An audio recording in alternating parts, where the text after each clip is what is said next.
Bonjour à tous. Bonjour ou bonsoir. J'espère que vous allez bien. Nous allons passer ce moment ensemble dans la présence de Dieu. Et j'aimerais que pendant ce moment, on puisse tous être honnêtes devant Dieu. Qu'on puisse chanter les chants avec honnêteté. Et pendant que nous chantons, pendant que nous écoutons le message, qu'on puisse avoir nos cœurs vraiment devant Dieu avec honnêteté. Alors je vais prier et nous allons chanter, louer le Seigneur. Éternel Dieu de gloire, Papa Dieu très saint, à toi l'honneur, la puissance et la gloire pour les siècles des siècles. Touche les cœurs de chacun, remplis la vie de chacun, subviens aux besoins de chacun, Seigneur. Au nom de Christ et Jésus, j'ai prié. Amen. Amen. Amen.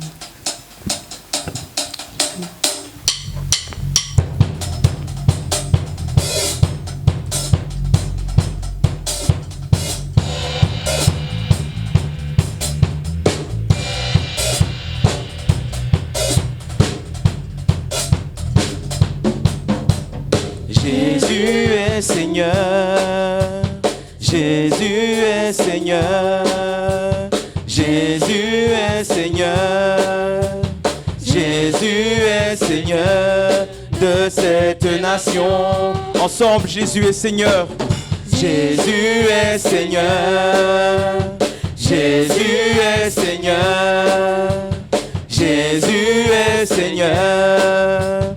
Jésus est Seigneur de cette nation. Chantons son trône. Son trône est fondé sur la justice. Son trône est fondé sur l'équité. Et son sang a vaincu. Et son sang a vaincu l'ennemi de nos âmes.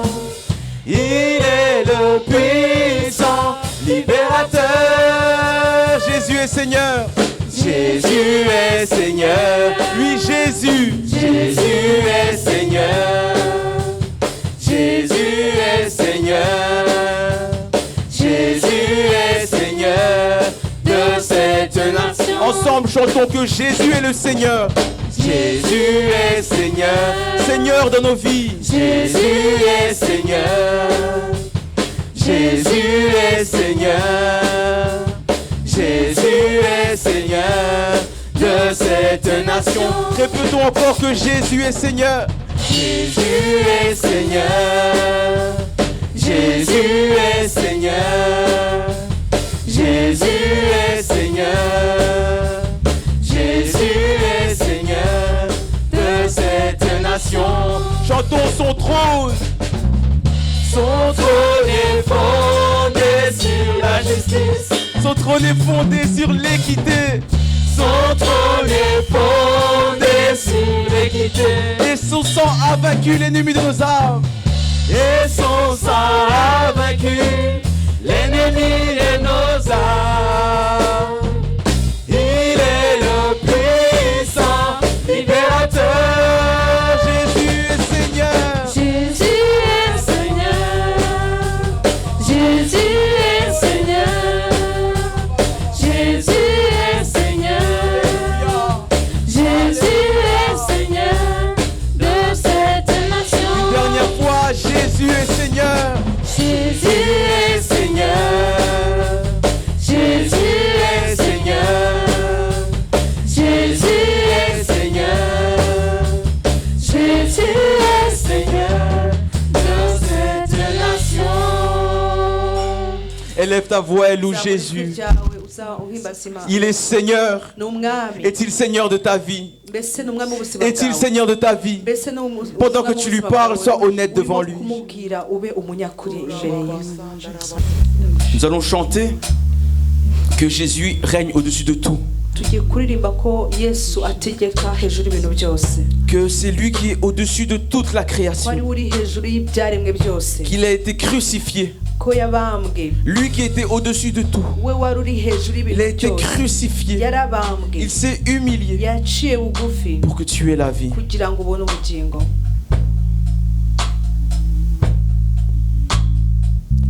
Au-dessus. Au-dessus des puissances, au-dessus des rois, au-dessus de la nature et de la création, au-dessus de tous les plans des hommes sages, bien avant le monde tu existais. Au-dessus des royaumes, au-dessus des royaumes, au-dessus des trônes, au-dessus des merveilles que ce monde a connues, par-dessus tous les trésors de la terre, rien ne peut mesurer ta valeur. crucifié, crucifié, c'est l'abandonné. Tu as souffert, méprisé, rejeté, tel une rose foulée par nos pieds. Tu m'as sauvé, tu m'as aimé, par-dessus tout, Crucifié, crucifié, c'est l'abandonné. Tu as souffert, méprisé, rejeté, telle une rose foulée par nos pieds. Tu m'as sauvé, tu m'as aimé, par-dessus tout. crucifié, Crucifié, c'est l'abandonné. Tu as souffert, méprisé, rejeté, telle une rose foulée par nos pieds. Tu m'as sauvé, tu m'as aimé. tu m'as aimé, par-dessus tout. Adore Jésus, ramya Yesu, adore Jésus. ramya Yesu. Il a été crucifié pour toi. yarabambwe ku bwawe. Alléluia. À toi louange, honneur et gloire Jésus. À toi honneur, louange et gloire Jésus. Korabababas. Tu as été crucifié, Seigneur Dieu. Tu as été enseveli, Papa. Tu es ressuscité pour que nous puissions avoir la vie. Merci pour tout, Père, sois loué. Au nom de Jésus. Amen. Je vais demander à l'interprète de prier pour l'enseignant d'aujourd'hui. umusobanuzi asengere umwigisha w'uyu munsi. Data wa twese, Éternel Dieu, Imana isumba byose, Dieu qui est au-dessus de tout, Imana iri hejuru y'abami n'abatware, Dieu qui est au-dessus des dirigeants, des rois, Imana yahozeho kandi izahoraho. Dieu qui a toujours été et qui sera toujours. Turi hano mwami turamya izina ryawe. Seigneur, nous sommes là, adorant ton kuvuga nom, ko ari wowe wenyine ukwiye icyubahiro. disant qu'il n'y a que toi qui es digne Data, d'honneur. reka uyu mwanya uhabwe icyubahiro n'ubundi. Seigneur, qu'en ce moment tu puisses avoir toute la Reka gloire. umugaragu wawe umukoreshe uko wabigambiriye. Utilise ton serviteur comme tu l'as prévu. Amavuta yawe adasanzwe y'uyu munsi amubeho Que mwami. ton onction extraordinaire soit sur nous aujourd'hui. buri munsi ugenda wunguka imbabazi, ubuntu bwawe bugenda bwunguka. Ta parole déclare que tes tes bontés se renouvellent. Que ton Saint-Esprit soit sur lui et sur nous qui allons écouter la parole. Au nom de Jésus-Christ notre Seigneur. Amen. Victoire au Seigneur de la vie. Victoire au Dieu de l'infini. Victoire au nom de Jésus-Christ. Victoire est pour le Saint-Esprit. Encore une fois, victoire au Seigneur de la vie. Victoire au Seigneur de la vie. Victoire au Dieu de l'infini. Victoire au nom de Jésus-Christ. Victoire est pour le Saint-Esprit. Le règne. Le règne est pour le Tout-Puissant. Le règne pour lui dans tous les temps. Car l'agneau a donné son sang, qui crie victoire dès maintenant. Victoire au Seigneur de la vie. Victoire au Dieu de l'infini. Victoire au nom de Jésus-Christ. Victoire est pour le Saint-Esprit. Son nom est parole de Dieu. Il juge et règne dans les cieux. Il est le lion de Judas, qui a triomphé du combat. Chantons victoire, victoire au Seigneur de la vie. Victoire au Dieu de l'infini. Victoire au nom de Jésus-Christ. Victoire est pour le Saint-Esprit.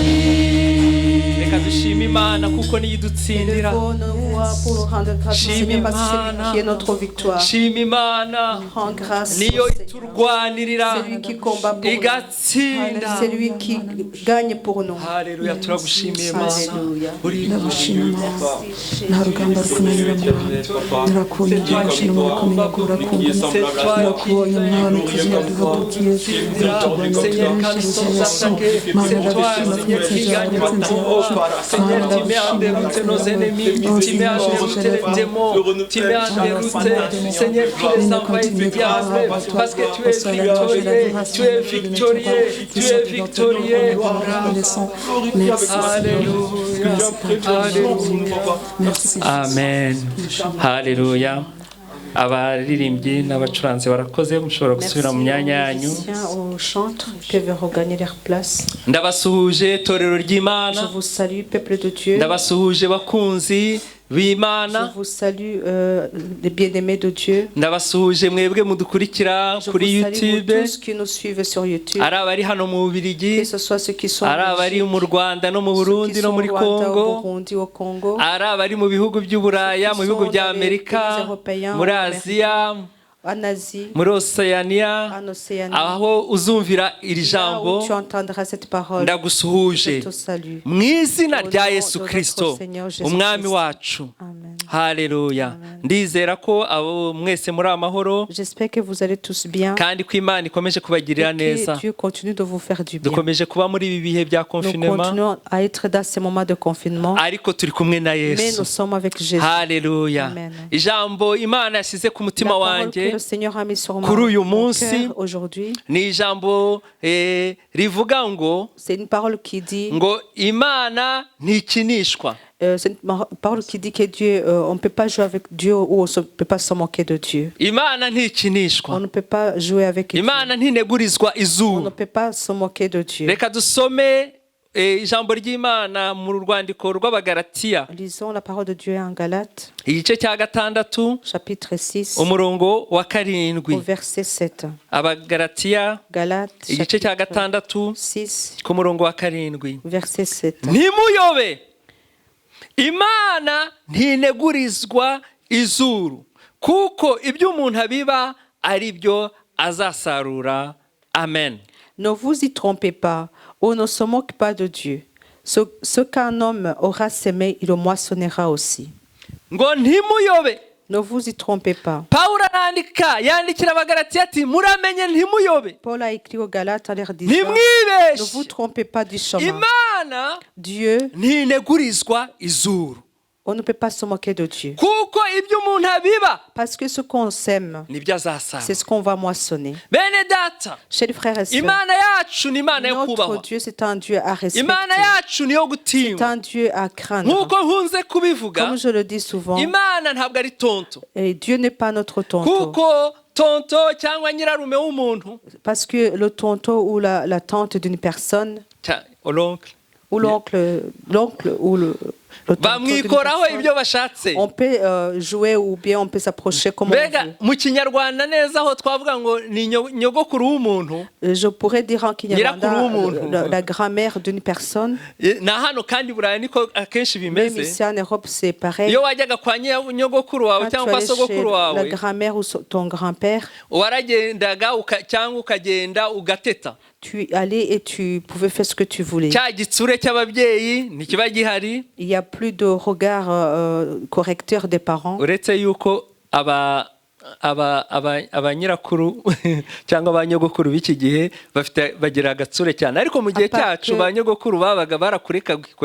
Aujourd'hui les grands-mères peuvent corriger facilement les enfants, alors que dans notre temps c'était pas la même chose. Alors chez grand-mère on pourrait faire, mais Dieu n'est pas pareil. Dieu n'est pas notre grand-mère. Dieu n'est pas notre oncle. Dieu c'est notre Père. C'est notre Père. C'est notre Père à respecter. C'est notre Père à craindre. Jésus enseigne à ses disciples de prier. Par quoi il a commencé? Il a dit notre Père qui est aux cieux. Que ton nom soit sanctifié. Alléluia. Que le nom de l'Éternel soit, que le nom de notre Papa soit, que le nom de notre Dieu soit glorifié, sanctifié. Que le nom de Dieu, Dieu qui a créé la terre et les cieux, Dieu qui a créé les anges, Dieu qui a créé les ténèbres et la lumière, c'est un Dieu à respecter. Alléluia. Amen. Alléluia. C'est un Dieu à respecter. C'est un Dieu à craindre. Dans le psaume 89, au verset 6 à 8, c'est le psaume d'Étan. Psaume 89, verset 6 à 8. Je dirai le verset et en expliquant.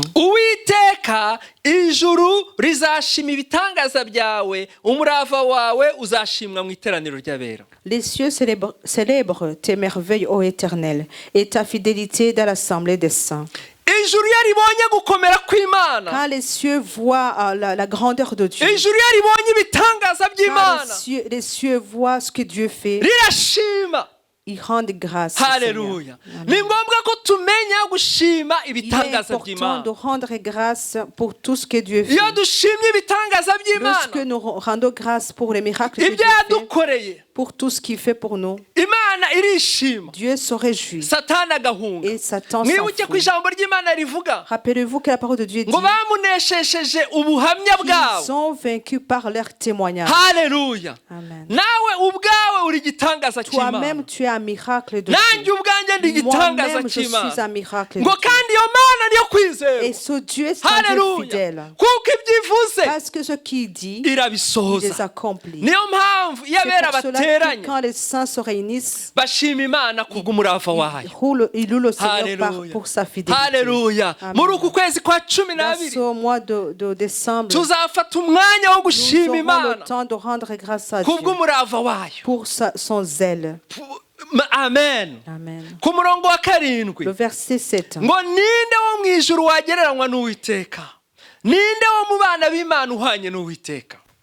Car qui dans le ciel peut se comparer à l'Éternel, qui est semblable à toi parmi les fils de Dieu? Il n'y a personne au ciel.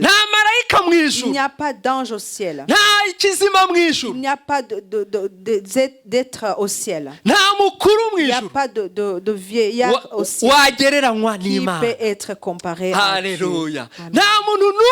Personne qui est au ciel ne peut être comparé à l'Éternel. Qui est semblable à toi parmi les fils de Dieu? Parmi ceux qui sont sur terre, il n'y a personne qui est semblable à même si qu'il soit le président des États-Unis, le président d'un tel autre pays, que ce soit un roi, il n'y a aucune personne qui est semblable à Dieu. Alléluia. Le verset 8. Dieu est terrible dans la grande. Il est redoutable pour tous ceux qui l'entourent. Vous comprenez combien la parole de Dieu est grande. C'est lui le Dieu qui est comment? Qui est terrible. Il est terrible. Mu Kinyarwanda bashyizeho ubwoba baravuga ngo n'ubwoba bwinshi. En Kinyarwanda, on a dit qui fait peur, mais plus tellement de peur. Même si Dieu est miséricordieux, il est aussi amour. Mais nous devons reconnaître que c'est un Dieu qui fait peur, qui est terrible. Lorsque les cieux s'assemblent, que ce soit sur terre, que ce soit dans les cieux, ils voient que Dieu est redoutable. Alléluia. Amen.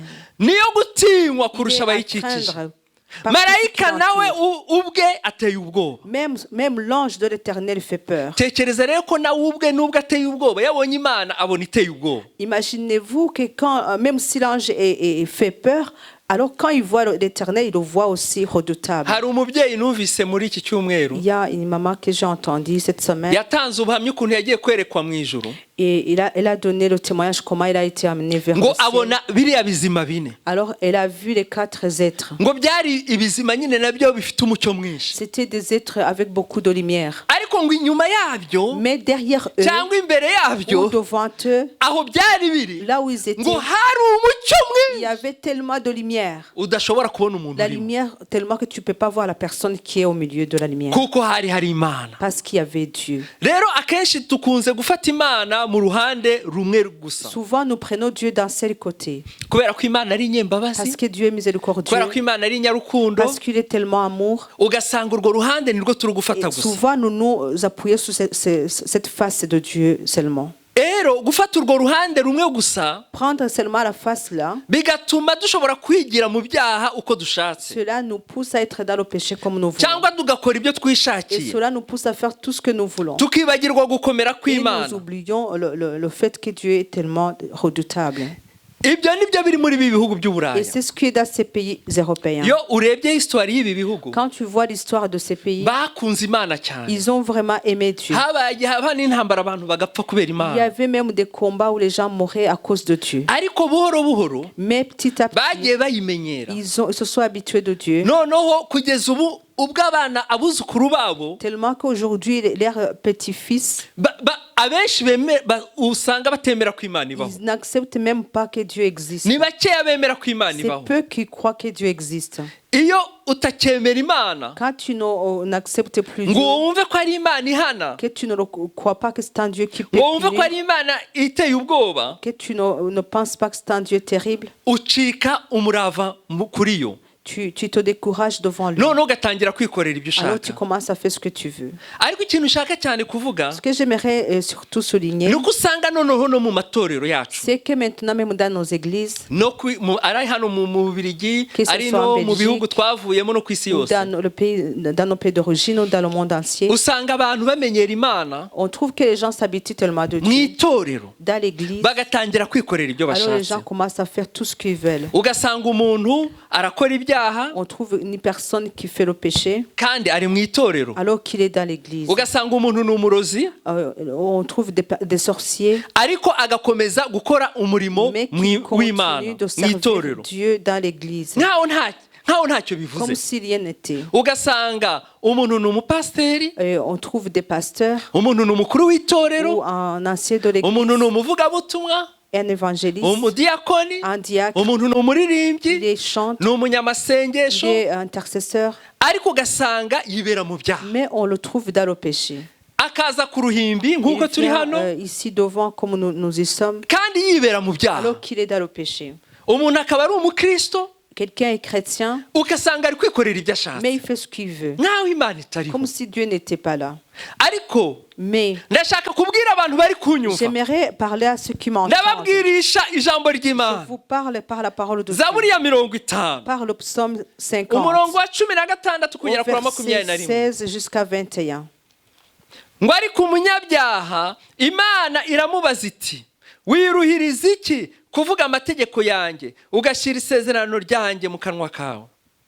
Et Dieu dit aux méchants, quoi donc? Tu énumères mes lois et tu as mon alliance à la bouche. Vous comprenez bien que c'est une personne qui a les paroles de Dieu dans sa bouche.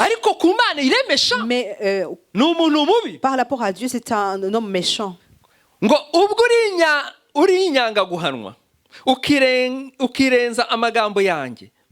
uko ubonye umujura wishimira kubana nawe kandi ufatanya n'abasambanyi.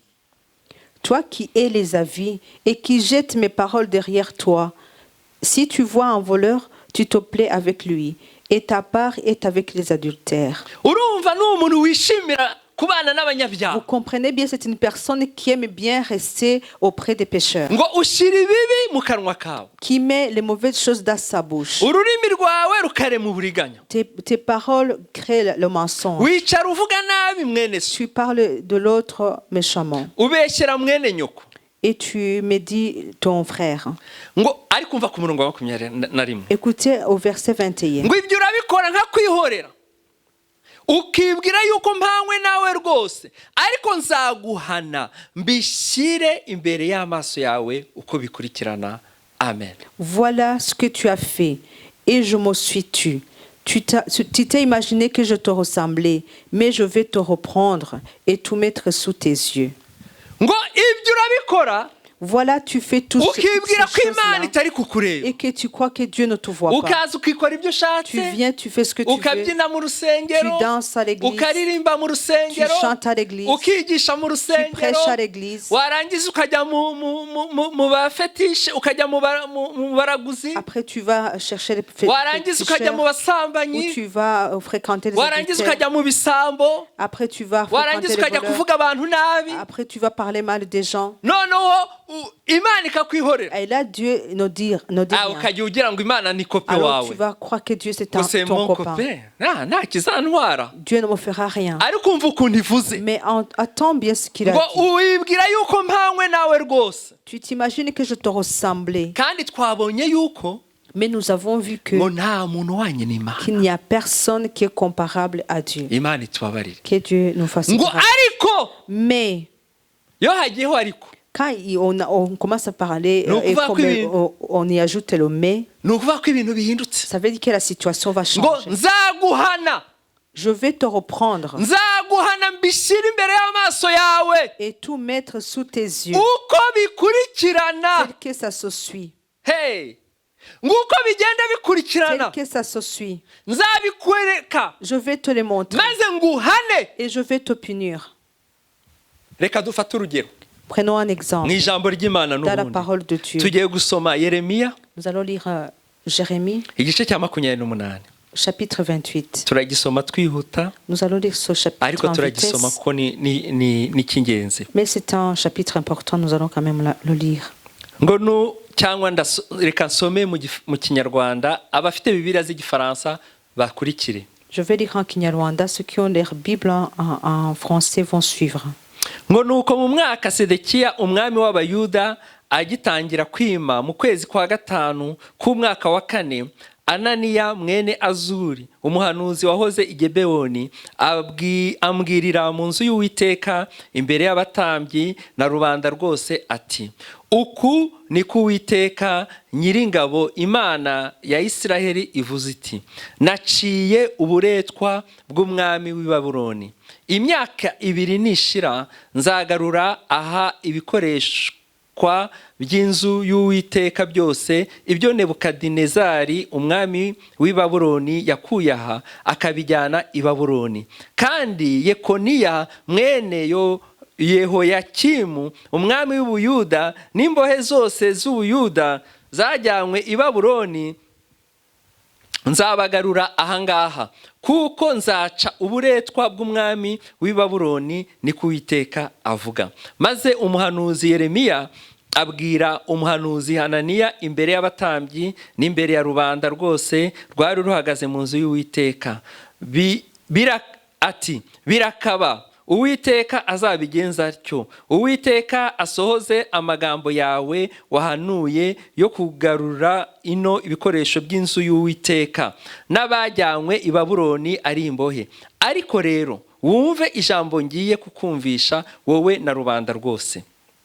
Abahanuzi ba kera batubanjirije twembi bahanuye iby'intambara n'ibyago n'iby'icyorezo biraba mu bihugu byinshi no mu bwami bukomeye. None umuhanuzi uhanura iby'amahoro ijambo rye nirisohora niho azamenyekana ko yatumwe n'Uwiteka koko. Hananiya aherako akura bya biti by'imbago mu ijosi ry'umuhanuzi Yeremiya arabivuna. Maze Hananiya avugira imbere ya rubanda rwose ati, uku niko Uwiteka avuga ati, imyaka 2 nishira uku niko nzavuna uburetwa bwa Nebukadinezari umwami wa Babuloni nkabukura ku ijosi ry'ayo mahanga yose. Nuko umuhanuzi Yeremiya arigendera. Maze ijambo ry'Uwiteka riza kuri Yeremiya umuhanuzi. Hananiya amaze kuvuna igiti cy'imbago cyari mu ijosi ry'umuhanuzi Yeremiya riti, genda ubwire Ananiya uti, uku niko Uwiteka avuga ngo, wavunaguye imbago y'igiti ariko uzakora iz'ibyuma mu cyimbo cyazo, kuko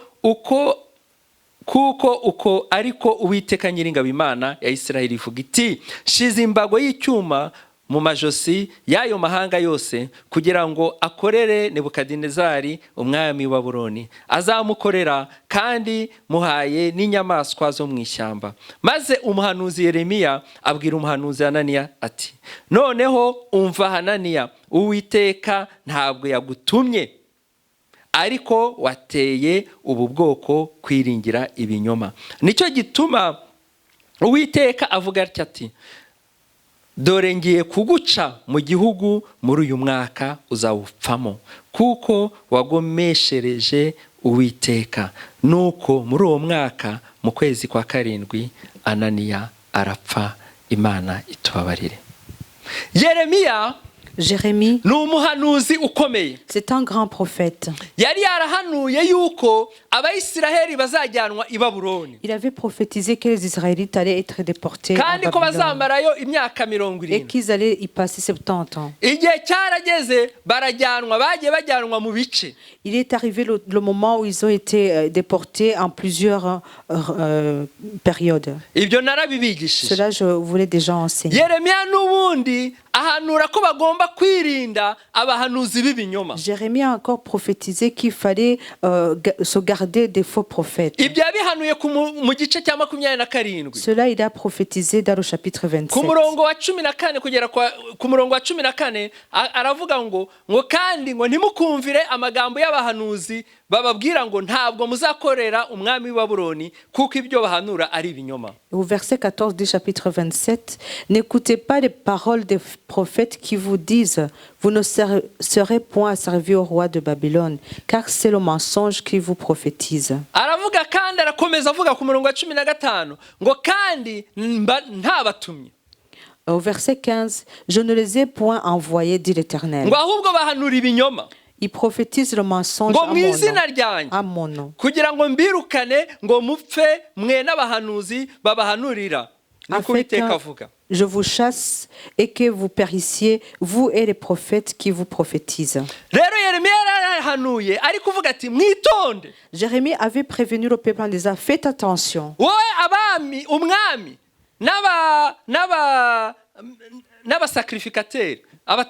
Toi, le roi et les sacrificateurs, faites attention. N'écoutez pas les faux prophètes. Vous allez être déportés. Et Dieu lui a dit, je vais utiliser mon serviteur Nebuchadnezzar. Il va vous régner sur vous. Et il va prendre les uns vers Babylone.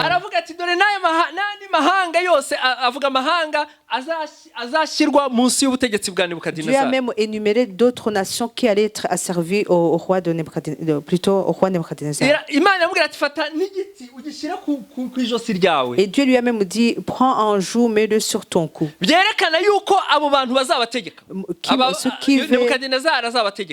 Ce sera l'image qui montre que Nebuchadnezzar va régner sur vous. Mais écoutez une chose extraordinaire. Cela, il a dit au chapitre 27. Au chapitre 28, le chapitre que nous venons de lire. Alors il est arrivé un autre prophète qui se nomme Anania. Celui-ci, Anania, nous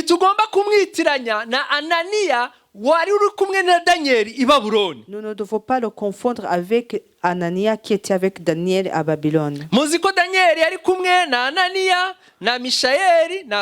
Vous savez que Daniel était avec Anania, Mishaël et Azaria. Anania wo kwa Danieli cyangwa ruri kumwe na Danieli niwe bita Saduraka.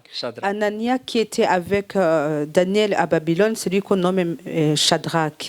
Rero nta kumwitiranya n'abantu babiri batandukanye. Le confondre. Wo kwa Danieli celui qui était avec Daniel. Imana yaramwishimiye. Dieu s'est réjoui de lui. Alléluia. Nibo abandi bajugunywe mu itanura ry'umuriro. C'est ce garçon là qui ont été jetés dans les temps de feu. Et Dieu est venu à leur secours. Mais celui-ci qui était avec Jérémie, on va expliquer son histoire. Anania, le fils d'Azur, avant, il habitait à Gabaon. Vous vous souvenez que c'est à Gabaon que le roi Salomon a reçu la sagesse. Uwo muhanuzi yaje ngo mu nzu y'Uwiteka abwirira Yeremiya mu nzu y'Uwiteka. Ce prophète là est venu parler à Jérémie dans la maison de l'Éternel. Nibyo nababwiye. C'est ce que je vous ai dit. Uwo muhanuzi Ce prophète-là qui prophétisait de faux, il est venu le dire dans la maison de Dieu. Mais pour notre saison, dans notre temps,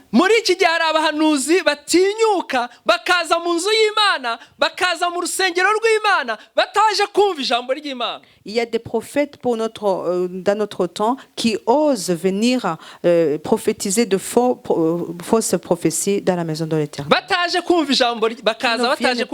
Pour écouter la parole de Dieu plutôt. Qui ne viennent pas pour adorer le Seigneur, mais qui viennent pour dérouter le peuple de Dieu. J'aimerais aujourd'hui qu'ils m'entendent, qu'ils entendent ce que je suis en train de dire, qui aujourd'hui entendent la parole de l'Éternel. Et ce n'est pas seulement des prophètes. Il y a même des gens qui viennent pour détourner ou dire d'une mauvaise manière la parole de Dieu, qui disent la parole de Dieu telle qu'elle n'est pas, qui veulent dérouter le peuple de Dieu, qui veulent entrer le monde dans l'église, de manière qu'on ne peut pas faire la différence entre l'église et le monde. Les gens du monde peuvent venir dans l'église. C'est ce que nous désirons. Mais c'est à nous de les changer. Et ne doivent pas nous changer. Peuple de Dieu, nous ne devons pas ressembler à ceux du monde. Nous sommes des enfants de Dieu. Et la manière dont nous serons n'est pas encore été révélée. Mais ce que nous savons, c'est que quand Jésus-Christ sera révélé, nous allons lui ressembler. Hallelujah. Alors ces gens-là entrent dans l'église de Dieu. Ils travaillent comme si Dieu n'était pas là, comme si Dieu ne les voyait pas. Tout ce qu'ils font, la parole de Dieu nous dit que ce prophète-là a prophétisé dans le temple de Dieu, devant les sacrificateurs, devant le peuple. Que ce soit les sacrificateurs, ils n'ont rien dit. Que ce soit le peuple, ils n'ont pas parlé. Personne n'a parlé. Pourquoi? Parce qu'il n'y avait pas de révélation. Il est venu et il les a convaincus. Il a dit tout ce qu'il voulait dire. Il n'a pas eu peur de Dieu. À part Jérémie, qui a su le deviner ou bien le discerner. Pour notre temps, les gens veulent qu'on prophétise du bien.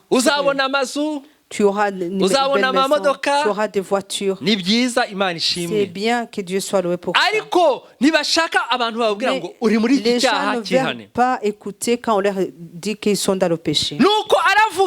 Alors il a dit au verset 2,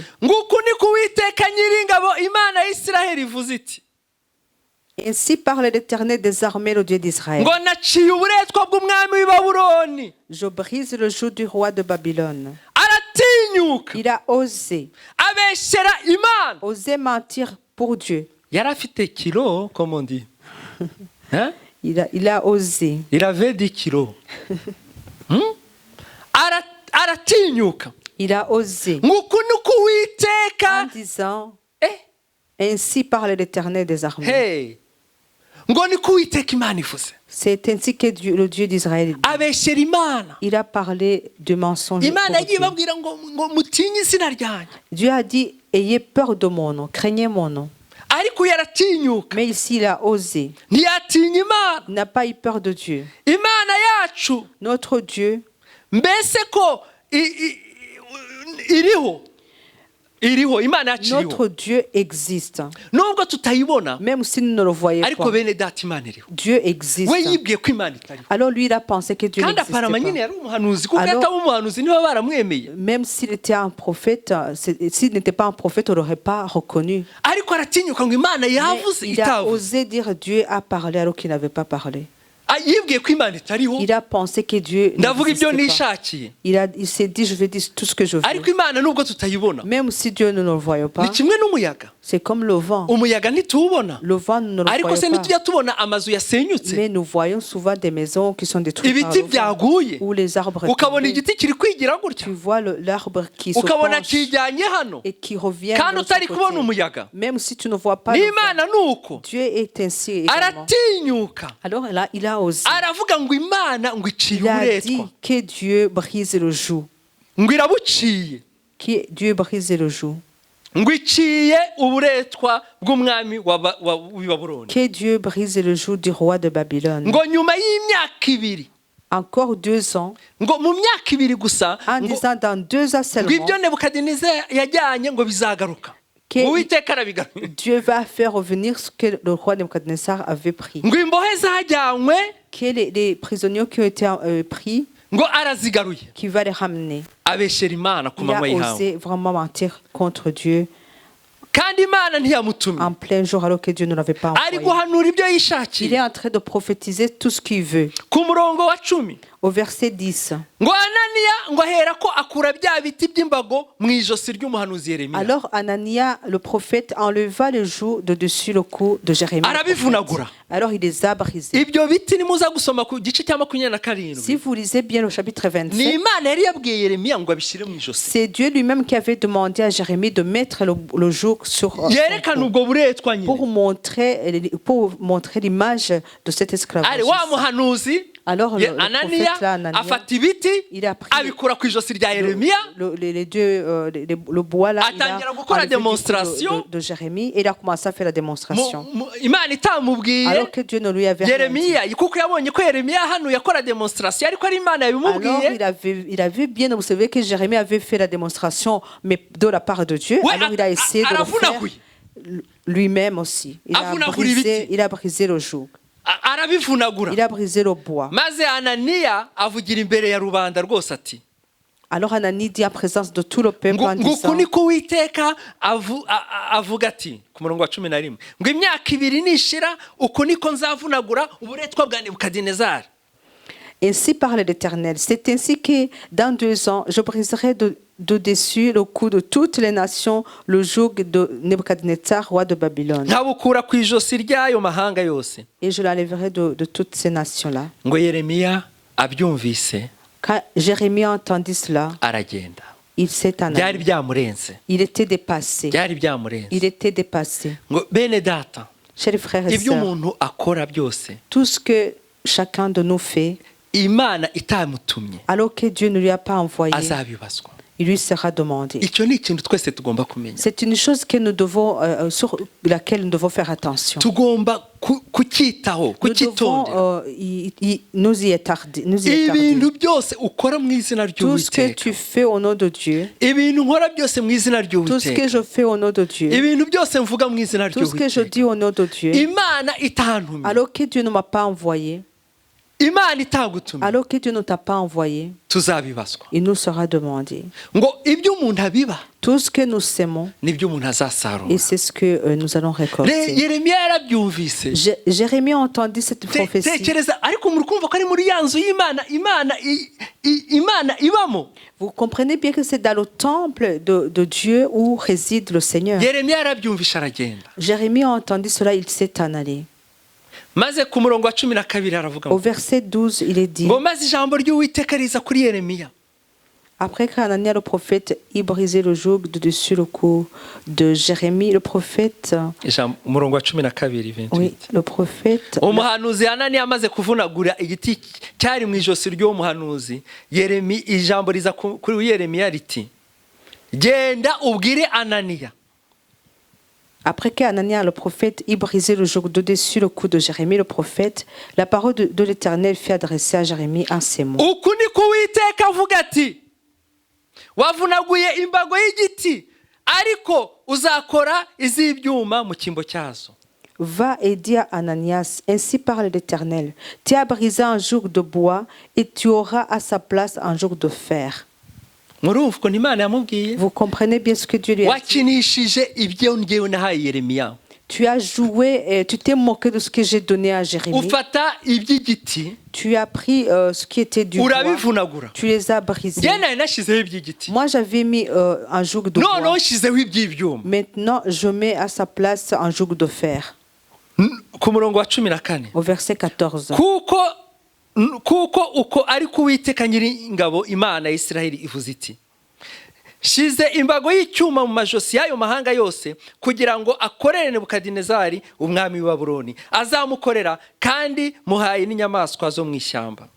Car ainsi parle l'Éternel des armées, le Dieu d'Israël. Je mets un joug de fer sur le cou de toutes les nations, ces nations, pour qu'elles soient asservies à Nebuchadnezzar, roi de Babylone, et les lui seront asservis. Je lui donne aussi les animaux des champs. Écoutez alors ce que Jérémie va dire à ce prophète.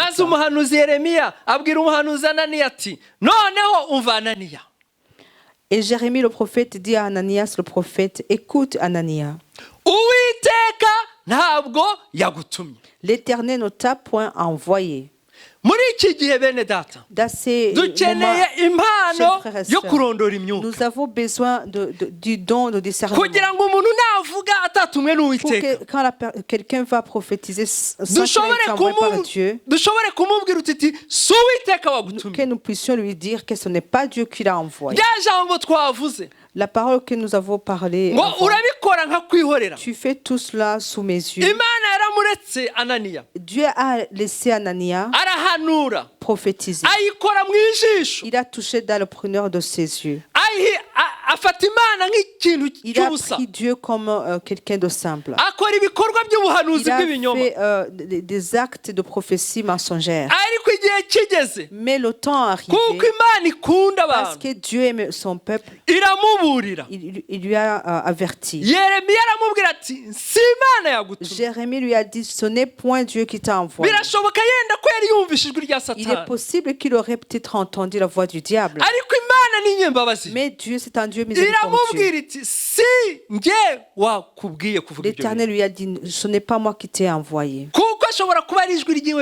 Il est possible qu'il a entendu sa voix, ou qu'il a entendu la voix de Satan, ou c'est des choses qu'on lui avait dit de prophétiser. Mais ce que nous savons, c'est que ce qu'il a prophétisé ne venait pas de Dieu. C'est ça qui a poussé Dieu à dire au verset 16, c'est pourquoi ainsi parle l'Éternel, voici je te chasse de la terre. Nous avons vu le Dieu miséricordieux, mais nous avons aussi vu que c'est un Dieu terrible. Dieu regarda Anania, comment il est venu dans son temps, devant les sacrificateurs, devant le peuple, les mentir, que les ustensiles qui ont été pris de la maison de l'Éternel vont revenir, que dans 2 ans tout sera fini. Alors Dieu lui a dit, alors Dieu a vu qu'il n'y a plus d'autres possibilités. Alors là il a dit, maintenant je te chasse de la terre. Parce que c'est un Dieu terrible. À cette année même, tu mourras. Car tes paroles sont une révolte contre l'Éternel. Ces paroles, ça fait que Dieu a été vraiment irrité. Alors Dieu a dit, cette année ne passera pas. Tu devras mourir. Mais s'il avait été intelligent et qu'il s'était humilié tout de suite, et qu'il aurait demandé pardon, et qu'il aurait vêtu des sacs, il aurait reçu le pardon. Comme les gens de Ninive, s'il avait porté les sacs et qu'il s'était humilié en priant, Seigneur, pardonne-moi, il n'aurait pas eu tous ces problèmes. Mais comme il a osé,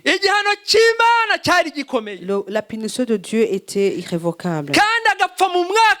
Et il a même été tué, ou il est mort dans la même année dont il avait prophétisé. Au verset 17.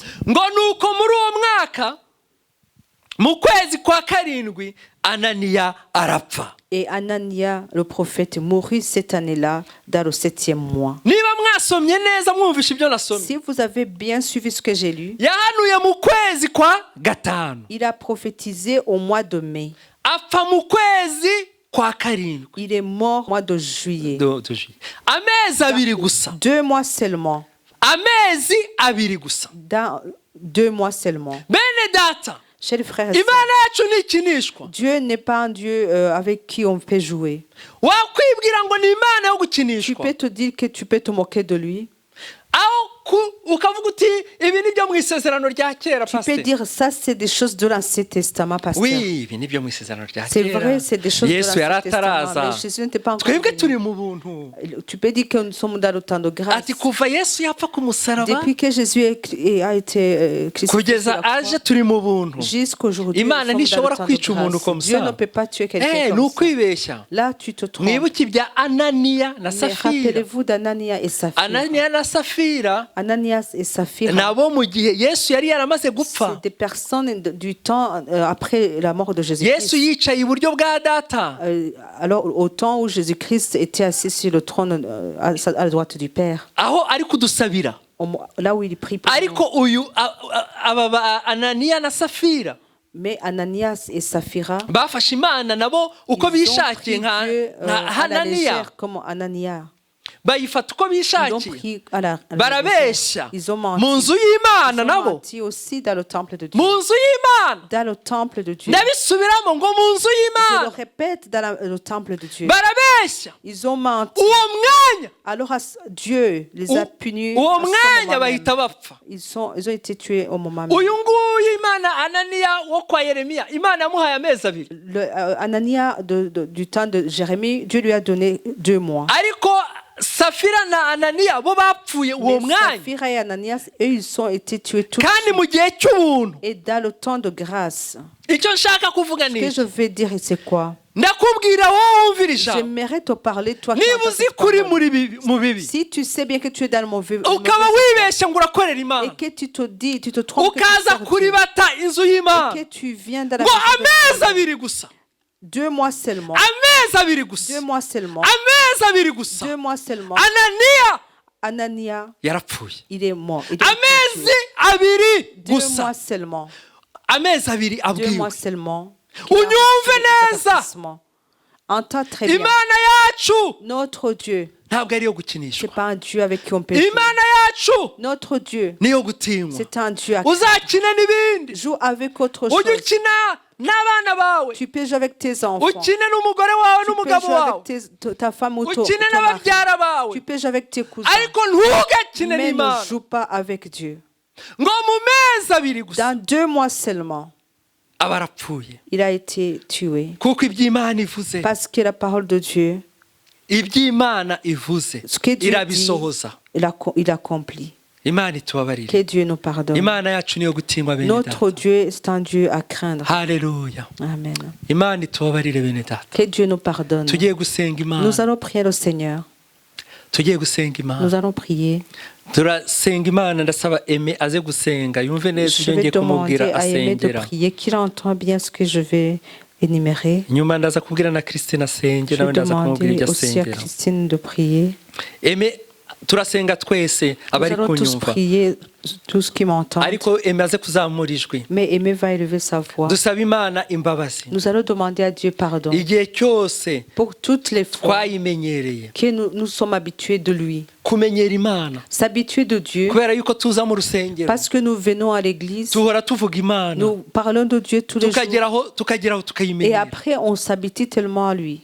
umva abahanuzi kuri za YouTube, sur YouTube, ahantu hose partout, barivugira ngo ibintu byose Imana yavuze Imana itavuze. Disent que Dieu a dit alors qu'il n'a pas dit. Tugiye gusaba Imana imbabazi. Nous allons demander pardon au Seigneur. Pour toutes les fois où nous nous sommes habitués à lui, où nous n'avons pas écrit, où nous avons fait ce que nous voulions, dans l'église ou ailleurs, partout nous avons péché, partout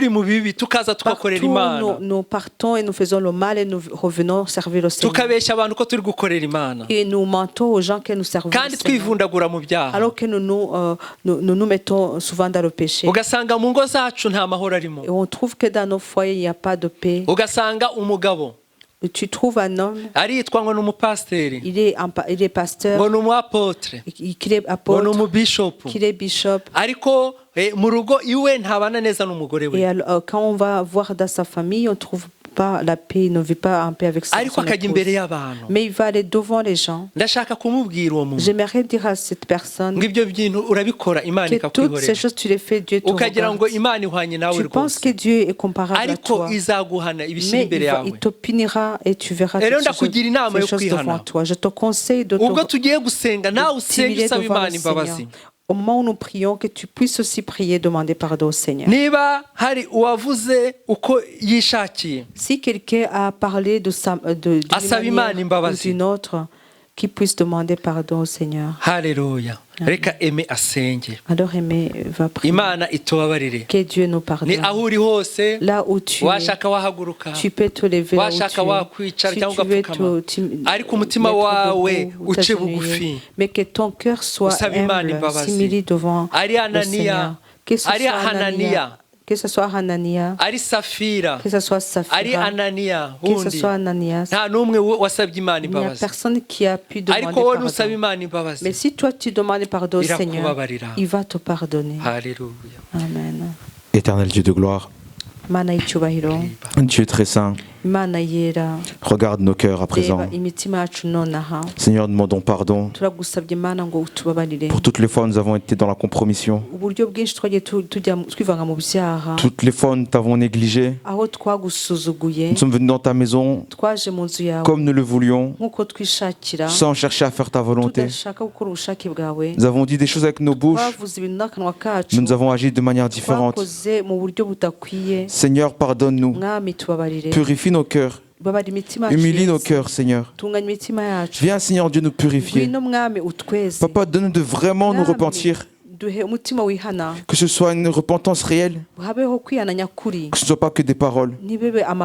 Père, qu'on puisse reconnaître que tu es un Dieu terrible, un Dieu puissant, et qu'on puisse s'humilier devant ta grande gloire et te demander pardon. Viens amener la paix dans nos foyers. Viens amener le pardon entre les conjoints et conjointes. Viens amener la paix entre les parents et les enfants.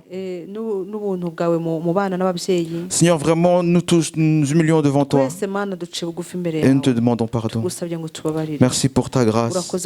Merci pour ton amour. Au nom de Jésus, j'ai prié. Amen.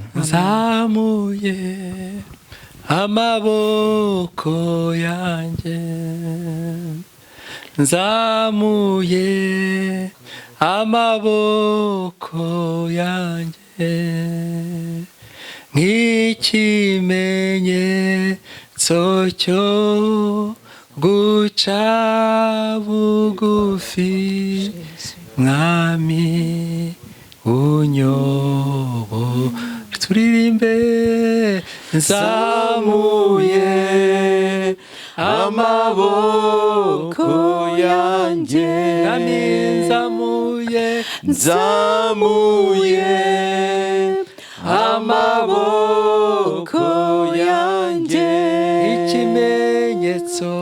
nk'ikimenyetso cyo guca bugufi mwami unyobore. Yesu tuzamuye nzamuye amaboko yanjye mwami tuzamuye nzamuye amaboko yanjye ikimenyetso nk'ikimenyetso cyo guca bugufi mwami unyobore. tugiye gusenga Imana. Nous allons prier l'Éternel na mushiki wacu Christina. Avec notre sœur Christine. dusabe Imana Nous allons demander à Dieu irinde itorero qui garde son église. abantu biyambika uruhu rw'intama. De ces personnes là qui portent qui sont comme des brebis ou des moutons, kandi ari ibirura. alors que c'est des loups.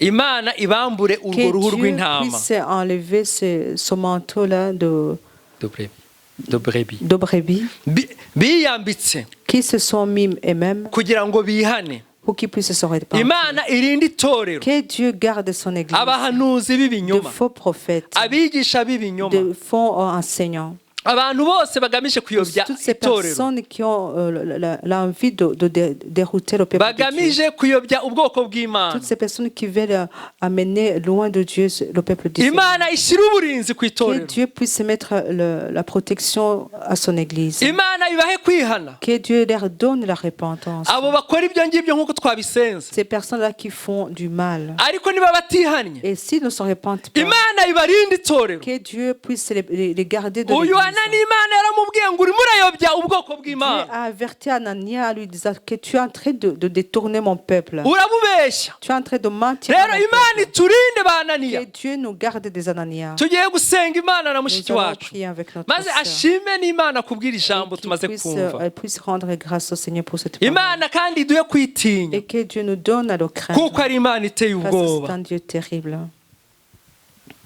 Data wa twese, Imana isumba byose, Notre Dieu à tous, Dieu Tout-Puissant. uri Imana iteye ubwoba. Tu es un Dieu terrible. Tubonye ijambo ryawe Mana turaryumvise. Nous venons d'écouter ta parole, Seigneur. Uri Imana iteye ubwoba idakina. Tu es un Dieu terrible qui ne joue pas. Wahannye Ananiya mwami. Tu as puni Kuko Anania, yakinishije Seigneur, izina ryawe. parce qu'il a joué avec ton nom. Mana turakwinginze. Seigneur, nous te supplions N'itorero ryawe mu gihe nk'iki. et que ton Église en cette Uturinde période, ba Hananiya Mana. tu puisses nous garder des Baza binjira Ananias mu itorero. qui viennent dans Bambaye l'Église agahu k'intama. avec des peaux de brebis. Mwami Mana uduha amaso abona. Seigneur, donne tes Kora yeux ku qui voient. maso y'abayobozi b'itorero. Touche les yeux des Kora ku dirigeants maso d'église. y'abadiyakoni Mana. Touche les yeux des Kora ku diacres. maso y'abanyamasengesho. Touche les yeux des intercesseurs. Mwami, ukore ku maso y'itorero ryawe n'ukuri. Seigneur, touche Uduhe les yeux de ton Église gukanguka, uduhe sérieusement. gusobanukirwa Mana. Donne-nous de nous réveiller, N'izina rya Yesu, de comprendre, twirukanye ba Hananiya mu itorero Au rya nom de Kristo. Jésus, nous chassons les Twanze ba Ananias de Hananiya l'Église de mwami. Christ. Nous Babe refusons les Ananias. confondi Qu'ils soient mwami. confondus. N'izina rya Au Yesu. nom de Jésus. Ni ukuri mwami imyambi yabo ibe Que leurs brise. flèches Aho soient bakura brisées. imbaraga Et turahaciye. là où ils Turabafungiye touchent, ils prennent leur force, nous amasoko. brisons cela. N'izina Nous rya fermons leurs Yesu. sources. Amaso Au yabo nom yo de mu mwuka Jésus. ahume. Que leurs Ntibabashe yeux spirituels kugira soient fermés. kugira icyo babona. Qu'ils ne puissent Ibyo rien berekwa voir. gwa rasi ya Et toutes les dotari. révélations qu'ils Ibyo avaient, berekwa gwa toutes les révélations bifungwe. qu'ils avaient soient N'izina fermées. rya Yesu. Au nom de Jésus. Mwuka wera abakoreho. Que le Saint-Esprit N'izina les rya touche. Yesu. Imbaraga z'umwuka Que la wera puissance du Saint-Esprit zibahungabanye muri aka kanya. puisse les faire trembler maintenant. Mwami, Seigneur, haboneke confusion qu'il y ait muri de la bo. confusion, Bacishwe bugufi kuko qu'ils soient itorero humiliés. ni irya Kristo. Car l'Église est à Hallelujah. Christ. Mwami turagutumye ku Seigneur, bantu nous bajya te baza muri demandons, iri torero baba t'envoyons biyoberanya muri vers iri ceux qui torero viennent à umwuka l'église w'Imana en se bakora muri aka déguisant. kanya mu uyu mwanya turimo dusenga Seigneur, Imana maintenant, nous isumba prions. byose Dieu Tout-Puissant. Mwami Imana reka Dieu, Mana ijambo ryaratubwira ngo ta parole abanzi déclare, bawe ngo bazahinda umushyitsi tes kuko ennemis Imana trembleront, iteye ubwoba car tu es Reka un Mana Dieu ubagereho, terrible. ubahindishe umushyitsi Seigneur Dieu, alors kandi atteins-les ha et itorero qu'ils puissent ryawe trembler. duhe Mana gutinya izina Et nous, ryawe. ton Église, Uturinde Seigneur, donne-nous kuguhora d'avoir la tukumenyera crainte de ton Mana. nom, qu'on puisse Uje te connaître, kukubaha kuko uri de Imana, uri de Imana t'honorer car tu yo es Dieu. kubahwa Mana, Et tu es un uri Dieu Imana qui est y'icyubahiro. d'honneur, un Dieu de Hallelujah. gloire. Urakoze Mwami. Merci Seigneur. Urakoze ko wabanye natwe kumuha iri Merci parce que jambo. tu étais avec nous durant cette Muri parole. aka kanya kose tumaze imbere yawe.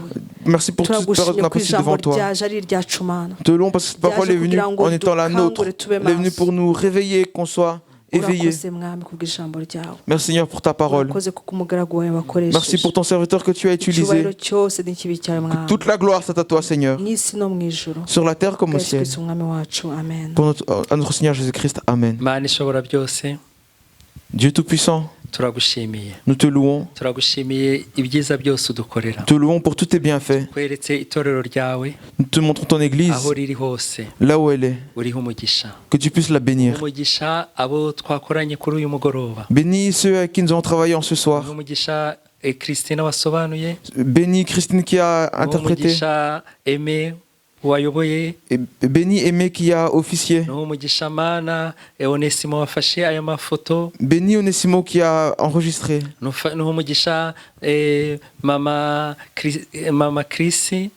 Bénis Maman Chris qui a chanté. Et bénis également Abigail qui a chanté.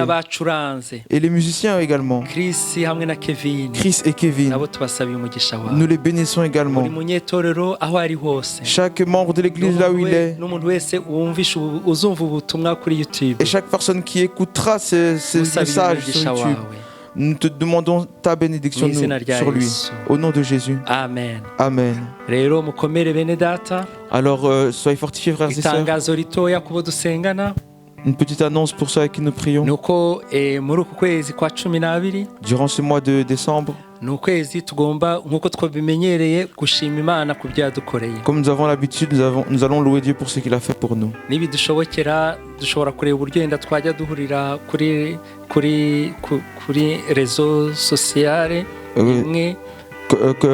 Si possible, nous verrons comment nous allons nous réunir sur un réseau social. Et même si ce n'est pas possible, nous devons prier là où nous sommes durant tout ce mois. En louant le Seigneur pour ce qu'il a fait. Et en mettant entre ses mains ce mois de décembre. Pour que Dieu nous garde. Dieu nous garde des attaques de Satan. Tout ce que Satan a prévu pour faire du mal à son peuple. Alors ce mois de décembre est un mois de prière, nous en avons l'habitude. Alors je vous écrirai pour vous expliquer comment on va faire ce programme. Si Dieu me le permet. Amen. Amen.